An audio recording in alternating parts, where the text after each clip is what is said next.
Mapagpalang araw, ako po si Mark Lester Lino at ito po ang aking daily devotion.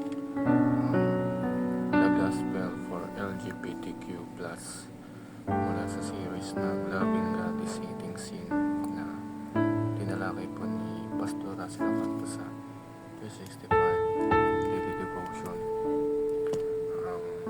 Bible verse po ngayong araw ay mula sa John chapter 14 verse 15. If you love me, keep my commands. Kung mahal daw natin ang Diyos ay susundin natin siya.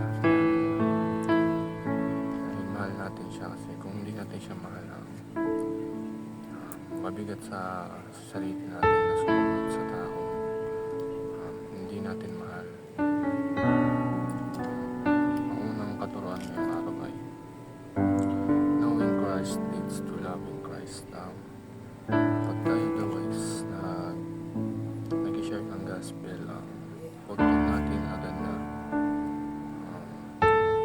sabihin yung mga utos ng Diyos dahil marami yun. Instead, pakilala mo natin si Kristo at ikwento natin ang mga ginawa ni Kristo para sa atin upang tayo ay maligtas sa ating mga kasalanan. Kung paano siya namatay sa krus ng Kalbaryo at muling nabuhay at tumakyat sa langit. Ikwento natin yun sa kanila upang sila ay ma-appreciate nila ang ginawa ng Panginoon para sa atin. Second teaching is loving Christ leads to obeying Christ.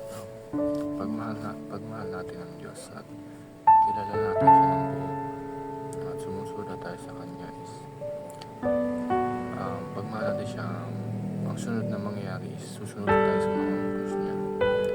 Hindi na tayo gagawa ng mga kasalanan. Makagawa man tayo is mahingi tayo ng tawad sa Kanya. Dahil kung mahal talaga natin ang Diyos ay hindi tayo susuway sa Kanyang mga utos at instead ay susunod tayo sa Kanya, sa mga utos niya at sa mga gabay na pinibigay niya sa atin. Huling teaching ay obeying Christ leads to imitating Christ. Pag sumusunod na tayo sa Diyos at minamahal natin siya, masunod ito is magagaya na natin ng mga ginagawa ni Jesus Cristo.